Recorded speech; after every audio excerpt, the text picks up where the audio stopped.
Mengava. General Grace English Timothy Unit 5 Lesson 3 Ujiao. The title of Lesson 3 is Where are you from? Tenga Pegale, no? Membeale, Lumumide Sagawa, Ari Usaliu to title Pitare. They are met John countries, nationalities, and capitals. Countries are Nanganibo, nationalities are Lumuri. Not capitals raga, Murori, Eddie Tonyadi to Tayame, Pide Kama, tense Nines and present symbol, Shiu Pisop and Kalabo, no Tarigo, Don Sebo, Tonyadi Lechanaru, Giabame. Permozo, vocabulary and grammar. Woharan and Travono, Etiama, vocabulary Tali and Sajiao. Tua Babitalisro, look at the names of Asian countries, ASEAN countries.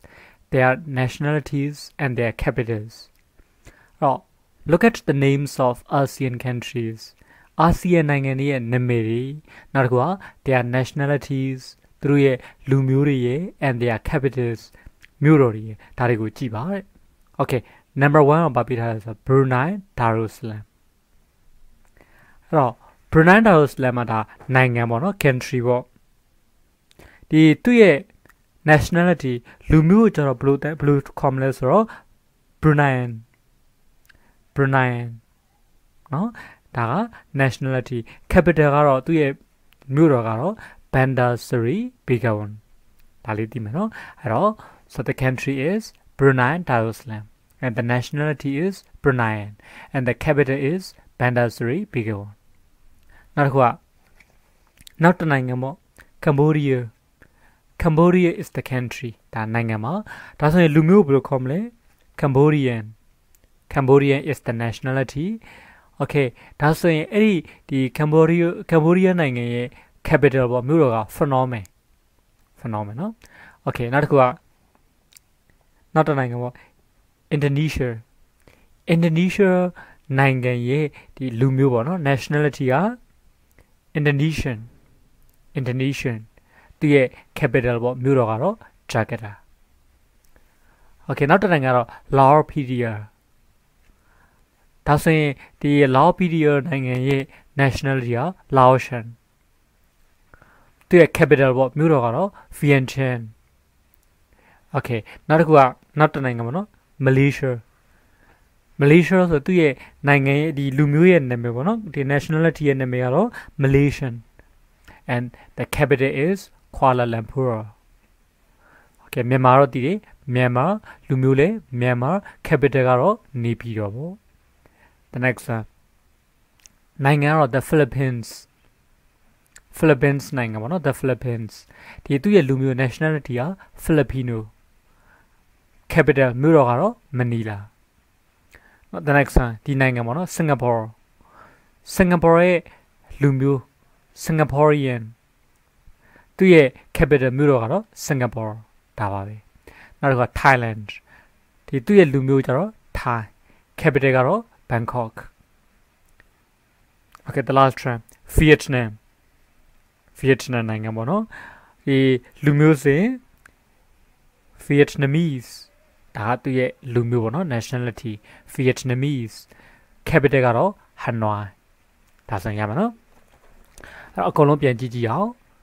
Country, nationality, capital. Brunei Darussalam. Bruneian. Bandar Seri Begawan. Cambodia.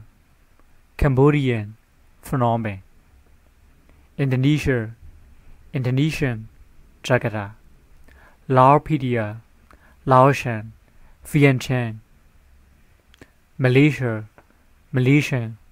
Kuala Lumpur. Myanmar, Naypyidaw. The Philippines, Filipino, Manila. Singapore, Singaporean, Singapore. Thailand, Thai, Bangkok. Vietnam, Vietnamese, Hanoi. Taliyamano, Asana, Mamimetine. Sejiyao. Choose the correct answers. Mankane appeal you chebi. Okay, the first question is,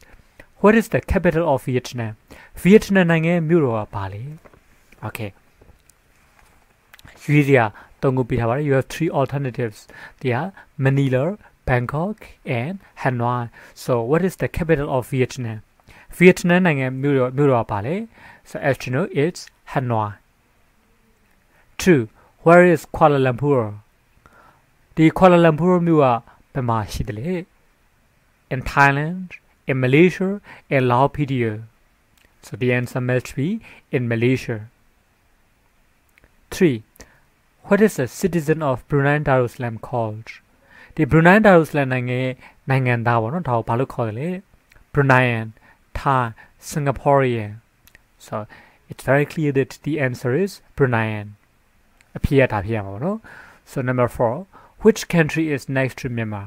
ဘယ်နိုင်ငံကမြန်မာနိုင်ငံနဲ့ကပ်ရမှာရှိတယ်လဲ Thailand Singapore Malaysia so I think you all know that the answer is Thailand ထိုင်းမြန်မာနဲ့ကပ်ရပဲရှိတယ်လေဟိုမြေကလေးချင်းချင်းလေးကြော်လိုက်မယ်ဆိုရင်တချို့နေရာတွေမှာဆိုလည်းအဲ့လိုဟိုချောင်းသဘောမျိုးကြီးကြော်လိုက်မယ်ဆိုရင်ဒါရောက်သွားနိုင်တဲ့နေရာမျိုးပေါ့ဒါ Thailand 5 which country's flag has a triangle ဘယ်နိုင်ငံရဲ့အလံမှာဒီ triangle ပုံစံရှိတယ်လေ triangle ပုံစံရှိတယ်လေအဲ့တော့ပုံကတော့မေ့ပါမှာပေါ့နော်ပြန်ကြည့်ကြည့်ပေါ့ triangle ပုံစံရှိတဲ့ဥစ္စာဘယ်ဥစ္စာလဲဘယ်နိုင်ငံလဲဒီမှာကြည့်လေ the Philippines so the answer must be the Philippines now let's check the answers အဖြေလေးစစ်ကြည့်အောင် 1 Hanoi 2 in Malaysia 3 Brunei 4 Thailand and 5 the Philippines ဒီလိုမျိုးလေးရမယ်နော် grammar reach the sentences ဝေချတွေကိုဖတ်ပါတဲ့ then match them with the uses of the present simple ပြီးတော့အဲ့ဒါတွေကိုဆိုလိုတာကတော့ the sentences တွေကိုဝေချတွေကိုဒီ present simple အသုံးနဲ့ရှင်းတွဲပြပါတဲ့ဘယ်လိုမျိုးတွဲပြရမလဲဆိုတော့ write a for a current situation current ဆိုတာအခုလိုလောလောဆယ်လို့အဓိပ္ပာယ်ရတယ်အဲ့တော့ဒီလောလောဆယ်အခြေအနေအတွက်ရေးပြပါအခုဖြစ်နေတဲ့အနေအထားအခုရှိနေတဲ့အနေအထားအဲ့လိုမျိုး current situation အတွက်ရေးပြပါ or B for an activity in a current program ဒီလောလောဆယ်အစီအစဉ်မှာပေါ့နော်လှုပ်ဆောင်ချက်တစ်ခုဒီလိုလှုပ်ရှားမှုတစ်ခုအတွက် B ကိုသုံးပြပါ B ကိုရေးပြပါ Okay ဥပမာလေးကြည့်ကြည့်အောင် David is a computer programmer David က computer programmer တယောက်ဖြစ်ပါတယ်ဒါလောလောဆယ်ရှိနေတဲ့သူ့ရဲ့ဖြစ်နေတဲ့အခြေအနေပါဒါကြောင့်မလို့ you have to write A ရေးပြရမှာပေါ့ Our holiday ends next Sunday တို့ရဲ့အားလရကလာမဲ့တနင်္ဂနွေနေ့မှာအဆုံးသတ်မယ်သူကလောလောဆယ်အစီအစဉ်တစ်ခုရှိရလေအားလရဲ့အစီအစဉ်ပေါ့အဲ့လိုမျိုးဥစ္စာမှာဒီလှုပ်ဆောင်ချက်တစ်ခုဖြစ်သွားမဲ့ဥစ္စာတစ်ခုဒါမျိုးကိုပြောတဲ့အခါမျိုးကြတော့ဒီမှာဒီ number B နဲ့ကိုင်ကြည့်ရပါတော့ဒါကြောင့်မို့ဒီမှာ B ရေးမယ်အဲ့လိုမျိုးပဲဒီလေ့ကျင့်ခန်းလေးလုပ်ကြည့်အောင် number 1ဦးတန်းညွန့် is a sergeant ဦးတန်းညွန့်ကဒီမှာဦးတောင်းညွန့်လို့ရေးလိုက်ပြီနော်ဦးတန်းညွန့်က sergeant တယောက်ဖြစ်ပါတယ်ခွဲစိတ်အထူးကူတယောက်ဖြစ်ပါတယ် okay ဒါသူ့ရဲ့ current situation ကိုပြတာပါ so the answer must be A ဒီမှာပြထားတယ်နော် A for current situation ဆို A for an activity in a current program ဆိုရင် B ရေးပါလို့ပြောထားတယ်ဒီမှာဦးတန်းညွန့်ကခွဲစိတ်ဆရာဝန်တယောက်ခွဲစိတ်ထူးကူတယောက်ဖြစ်တယ် surgeon တယောက်ဖြစ်တယ်ဆိုတဲ့အခြေအနေက a current situation ဖြစ်တဲ့ကြောင့်မလို့ you have to write A for number 1ဒီမှာပြထားနော် 2 the train arrives at 9 a.m. ရထားကမနက်9နာရီမှာရောက်မယ်သူကဒါ current program ပေါ့အခုလက်ရှိအခြေအနေလေးပဲအဲ့ဒီအခြေအနေမှာဖြစ်တဲ့ activity ကိုပြောထားတာမို့လို့ you have to write B for number 2ဒီမှာအဖြေလေးပြထားနော် 3 Jackie Chan is a famous Chinese actor Jackie Chan ကဒီကြော်ကြတဲ့တရုတ်မင်းသားတယောက်ဖြစ်ပါတယ်ဟုတ်ပြီဒါဆိုရင်အဲ့ဒါကသူ့ရဲ့လက်ရှိအခြေအနေပေါ့ current situation ပဲလေဒါကြောင့်မလို့ you have to write A 4 the movie starts at 6 o'clock ရုပ်ရှင်က6နာရီမှာစမယ်ဒါသူ့ရဲ့အစီအစဉ်လေးပေါ့ current program လေးပြထားတယ်အဲ့ဒီမှာရှိတဲ့ activity တစ်ခုကိုပြောထားတာမို့လို့ the answer for number 4 must be B 5 Tending comes from Mandalay Tending က Mandalay ရလာတယ်ဒါသူ့ရဲ့အခုလက်ရှိလာတဲ့အခြေအနေပါ current situation ကိုပြထားတယ် so you have to answer A လို့ဖြေပြရမယ်နော်အဲ့တော့အဖြေလေးတိုက်ကြည့်မယ်ဆိုတော့ 1A 2B 3A 4B and 5A ဒီလိုမျိုးရမယ်နော် အဲ့တော့ဒီ present symbol သုံးဆွဲပုံတွေကိုဒီမှာသူပေးထားရှိတယ် we use the present simple tense to talk about a current situation and activity in a current program အဲ့ဒီရိုးပြစ္ဆုတ်ပံကာလကိုပေါ့နော်လက်ရှိအခြေအနေဒါမှမဟုတ်လက်ရှိအခြေအနေမှာလှုပ်ဆောင်ချက်ကိုပြောဖို့အတွက်သုံးပါတယ်ဒါတော့ exercise 1ပေါ့နောက် exercise 2ကိုကြည့်အောင်သူကဘာခိုင်းတာလဲဆိုတော့ complete the sentences which am is or are ဝကြတွေကို am is ဒါမှမဟုတ် are နဲ့ဖြည့်စပါတယ်အဲ့ဒီ correct လေးမဖြည့်ဆွဲခင်မှာသူရဲ့ present simple verb to be နဲ့သုံးဆွဲပုံတွေကြည့်ကြည့်အောင်ဒီ affirmative sentence ပေါ့တခုခုကဟုတ်ကြောင်းမှန်ကြောင်းပြတဲ့ဝကြတွေဘာဖြစ်ပါတယ်ဘယ်လိုလုပ်ပါတယ်စသဖြင့်ပေါ့နော်အဲ့လိုမျိုးဟုတ်ကြောင်းမှန်ကြောင်းပြတဲ့ affirmative sentence တွေနဲ့ဆိုရင် verb to be ကိုခုလိုမျိုးလေးသုံးရတယ် subject က I ဆိုရင်တော့ am we you တို့ we တို့ they တို့မျိုးဆိုရင်တော့ are he she it လိုမျိုးဆိုရင်တော့ is ဒါ verb to be ဆိုတာ am is are ကိုဆိုလိုတာပဲလေ am is are was where က verb to be ဖြစ်တယ်ဒီမှာတော့ present simple နဲ့သုံးတာမို့လို့ present simple မှာပါတဲ့ဥစ္စာက am နောက်တစ်ခုက is are ဒီသုံးခုပေါ့ past simple မှာဆိုတော့ was were ဒါပါမှာဟုတ်ပြီဒီမှာတော့ was were စဉ်းစားကြမလို့ am is are ဒီသုံးခုဟုတ်ပြီအဲ့တော့ I ဆိုရင် I am from Japan you we they ဘာပဲဖြစ်ဖြစ် are from Japan he she it subject ကဘာပဲဖြစ်ဖြစ်ဒီလိုမျိုးတစ်ခုကိန်းနေဆိုရင်တော့ is from Japan ဒီလိုမျိုးလေးပြောရnegative ဆိုတာကအငင်းပေါ့မဟုတ်ကြောင်းမဖြစ်ကြောင်းဒါမျိုးပြောတဲ့ဥစ္စာ negative sentence ပါအဲ့တော့ negative sentence တွေဆိုရင်တော့ verb to be နဲ့သုံးတဲ့အခါမှာခုနကတည်ထားတဲ့ am တို့ are တို့ is တွေအနောက်မှာအငင်းကိုပြတဲ့ not ထည့်ပေးရမှာပေါ့ for example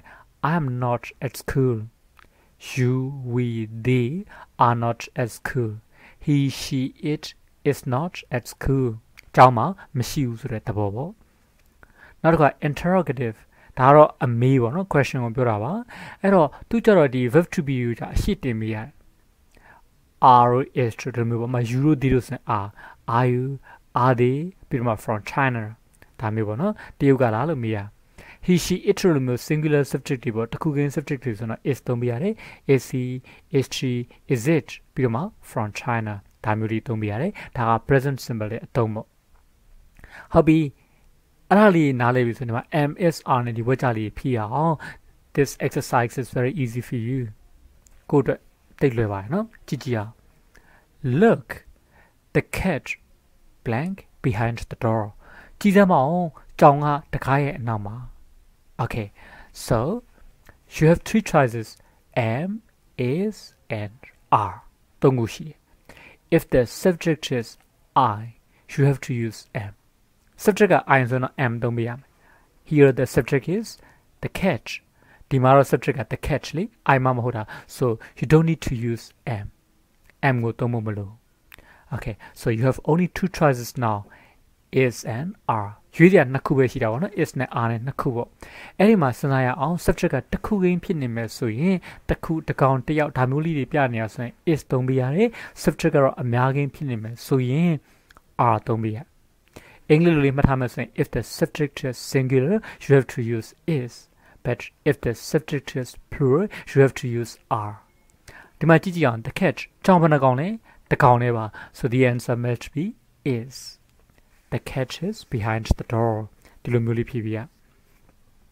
2 my parents blank not from Yangon ကျွန်တော်ရဲ့မိဘတွေကရန်ကုန်ကမဟုတ်ဘူး I မဟုတ်တဲ့အတွက်ကြောင့်မလို့ am မတုံးရ my parents means my father and my mother အဖေနဲ့အမေကိုပြောတာလေနှစ်ယောက်ဖြစ်နေပြီတစ်ခုကိန်းမဟုတ်တော့ဘူး subject က plural ဖြစ်နေပြီဒါမျိုးဆိုရင် are ကိုသုံးပေးရမယ်လေဒါကြောင့်မလို့ my parents are not from Yangon ဒီလိုလေးပြောပြရ 3 I ဆိုတဲ့တီးပေါ့နောက်က am သုံးရမယ်လေ I'm a tennis player tennis ကစားသမားတစ်ယောက်ပါ 4 tin and win like transistors tin နဲ့ win ကအမွှာညီမတွေပါ okay tin is a person and wind is a person okay လူtin ကတယောက် win ကတယောက်ဆိုတော့အခုဘယ်နှစ်ယောက်ဖြစ်သွားလဲနှစ်ယောက်ဖြစ်သွားပြီလေ the subject is plural so you have to use are 5 blank he from Brunei သူက Brunei ကလားဒါတော့မေးခွန်းပုံစံလေးပေါ့ဟုတ်ပြီ subject ကိုကြည့်ပါ he တို့ she တို့ it တို့မျိုး singular subject တွေဆိုရင် is သုံးပြရမယ်လေ is he from Brunei ဒါမျိုးလေးဖြစ်ပြရဟုတ်ပြီနော်အဲ့တော့အဖြေလေးပြန်တိုက်လိုက်မယ်ဆိုရင် 1 is 2 are 3 am 4 are and 5 is ဒီလိုမျိုးလေးဖြစ်ရမှာပေါ့ exercise 3ကိုကြည့်အောင်သူကြတော့ဘာလုပ်ခိုင်းတာလဲဆိုတော့ underline the correct answers မှန်တဲ့အဖြေတွေကိုမြင်တာပြီပါဒီမှာတော့ဒီ in the brackets you will find two words you have to underline the correct word မှန်တဲ့စကားလုံးတွေမြင်တာပြရမှာပေါ့အဲ့ဒါကိုအသာလေးထားထားပါအောင်ဒီက present simple သုံးစွဲပုံလေးအရင်ကြည့်ကြည့်မယ် verb to do ပေါ့နော်ထုံးစံတိုင်းပဲ affirmative negative interrogative ဒါလေးပြီးထားတယ်ဟုတ်မှန်ကြောင်ပြတဲ့ဝက်ကြောင်မဟုတ်မှန်ကြောင်ညင်းတဲ့ဝက်ကြောင်ဟုတ်သလားဖြစ်သလားစသဖြင့်မီးတဲ့ဝက်ကြောင်ပေါ့နော်ဒါမျိုးလေးသုံးခုပြီးထားတယ်subject ကိုကြည့်အောင် if the subject is I you we or they you have to use live subject ကအများကြီးဖြစ်နေမှာဆိုရင် live ဆိုပြီးတော့ est မထည့်ထားတဲ့ပုံစံသုံးပြရဒါကြောင့်မလို့ I live in Japan you live in Japan we live in Japan they live in Japan စသဖြင့်သုံးပြရတယ် but if the subject is singular such as he she it ဒါမျိုးလိုမျိုးတစ်ခုချင်းဖြစ်နေမှာဆိုရင်တော့you have to put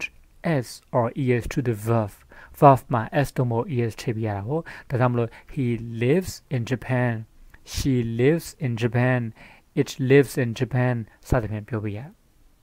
ဟုတ်ပြီနော်နောက်တစ်ခုအငင်းပေါ့ negative ပြောင်းတဲ့အခါမျိုးကျတော့ဒီလိုမျိုးလေးလုပ်လို့မလွယ်တော့သူကတော့အကူကရိယာပေါ့ auxiliary verb ထည့်ပြရမယ် do တော့မဟုတ် does အငင်းဖြစ်တဲ့ကြောင့်မို့ not ထည့်ပြီးပေါ့ do not does not အတူကောက်ဆိုရင်တော့ do not ဆိုရင် don't does not ဆိုရင် doesn't ဒါမျိုးလေးပြောပြရမယ်ထုံးစံတိုင်းမှာပဲ subject ကအများကြီးဖြစ်နေမယ် I you we they တို့လိုမျိုးဆိုရင် don't သုံးပြရဟုတ်ပြီနော်အဲ့တော့ I we you they don't come from Korea Korea ကမလာဘူးပေါ့ he she it ဒါမျိုးဆိုတော့ doesn't သုံးပြရတယ် doesn't come from Korea ဒါမျိုးသုံးပြရဟုတ်ပြီ interrogative မေးခွန်းမေးတဲ့အခါမှာကျအကူကရိယာဖြစ်တဲ့ do တို့ does တို့ကို subject ရဲ့အရှိကိုတင်ပြရ subject ကအများကြီးဖြစ်နေမယ် you တို့ they တို့လိုမျိုးဖြစ်နေမယ်ဆိုရင် do သုံးပြရ for example do they come from Thailand does he does she does it come from Thailand ဒီလိုမျိုးတစ်ခုချင်း subject တွေဆိုတော့ does သုံးပြရတယ်လေဟုတ်ပြီအဲ့တော့ဒီမှာexercise 3မှာသူပြထားလေးကြည့်ကြည့်အောင် the plane leaves at 8 p.m. လေယာဉ်က8နာရီမှာထွက်မယ်ဟုတ်ပြီ choices ကနှစ်ခုရှိတယ် leave နဲ့ leaves တကယ်တော့သူတို့နှစ်ခုစလုံးကဒါ present ဖြစ်ပါပဲ actually both words are present so the verb must agree with the subject ဒီ verb နဲ့ subject နဲ့ကိုက်ညီရမှာပေါ့အဲ့ the plane ဒါလေးကြည့်ကြည့်အောင်လေယာဉ်ဘယ်နှစီးကြောင်းပြောထားလဲတစည်းကြောင်းလေးကိုပဲပြောထားတာပါ singular subject ဖြစ်နေတယ် verb က singular ဖြစ်နေတယ် subject က singular ဖြစ်နေတယ်ဆိုရင် verb မှာ s တော့မဟုတ် es ထည့်ပြီးထားတဲ့ပုံစံသုံးရတယ်ဒါကြောင့်မလို့ leaves ဒါဖြစ်ရမှာပေါ့ 2 we do not live does not live in p တို့က p မှာမနေဘူးဒီနှစ်ခုစလုံးက negative ထည့်ပြတာကြီးပဲဒါနဲ့ we subject ကအများမလားအများဆိုရင်သုံးတဲ့အခါမှာ do not သုံးပြရမှာပေါ့ဟုတ်ပြီနော်ဒါကြောင့်မလို့ we do not live in b ဒီလိုဖြည့်ပြရမယ် 3 where does they come from သူတို့ဘယ်ကလာတာလဲလို့မေးချင်တာအဲ့ဒီမှာ subject ကိုကြည့်အောင် subject က the subject ကအများကြီးဖြစ်နေမှာဆိုရင် do သုံးပြရတယ်တကယ်လို့ subject ကတစ်ခုချင်းဖြစ်နေမှာဆိုရင် does သုံးပြရတယ်လေဒီမှာတော့ the ဖြစ်နေတဲ့အတွက်ကြောင့်မလို့ဘာသုံးပြရမလဲ do ပေါ့where do they come from ဒီလိုမျိုးဖြစ်သွားမယ် number 4 the concert begins at 5 o'clock ဒီဖြိုးပြီးပွဲပေါ့အဲ့ဒါက9နာရီမှာစတယ်ဟုတ်ပြီ begin or begins ဒီနှစ်ခုစလုံးကဒါဒီ present ကြီးပါပဲ the concert သူကတော့ singular subject ဖြစ်တယ်လीတစ်ခုတည်းအကြောင်းပြောထားတာဒါကြောင့်မလို့ verb မှာ s တော့မဟုတ် es ထည့်ပြရတယ် so the answer must be begins you need to underline the word ဒါကိုမြင်တာဖို့လိုတာပေါ့ 5 the car belong to our neighbor ဒီကားကိုတို့အိမ်ကြီးချင်းပိုင်နေပေါ့နော် belong to ဆိုတာပိုင်ဆိုင်တယ်လို့အဓိပ္ပာယ်ရthis car ဘယ်နှစီတယ်တစည်းပါပဲဒါကြောင့်မလို့ verb မှာ s ထည့်ပြီးဖို့လိုတယ် belongs အဖြေလေးပြန်တိုက်လိုက်မယ်ဆိုရင်ဒီလိုမျိုးရမယ် 1 leaves 2 do not live 3 do, 4 begins, and 5 belongs. Okay. Now exercise 4 ကြည့်အောင်သူကပါခိုင်းထားတာလဲဆိုတော့ put the words in the correct order to form questions မိခွန်းတွေလုပ်ဖို့ပေါ့နော်မိခွန်းတွေဖွဲ့စည်းဖို့အတွက်ဒီမှန်ကန်တဲ့အစီအစဉ်နဲ့စကားလုံးတွေကိုထားပါတဲ့ then write short answers about you ပြီးတော့တင့်အကြောင်းကိုအဖြေလိုလေးတွေရေးပြပါဒီမှာ short answers တွေဘယ်လိုဖြေရမလဲဆိုတာလေးကြည့်ကြည့်မယ်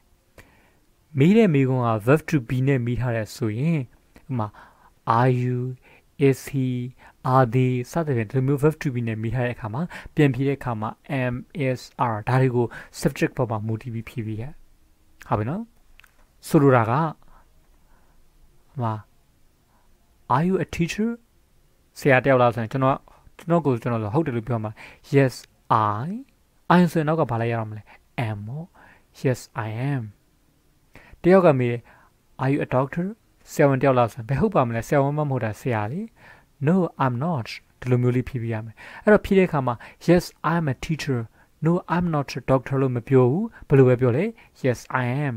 no I'm not ဒီလိုပဲပြောတယ်မလားဘာလို့လဲဆိုတော့ဒါတွေက short answers တွေဖြစ်တယ် verb to be နဲ့မိတဲ့အခါမှာ verb to be လေးသုံးပြီးပြန်ဖြေပြပါဟုတ်ပြီနော်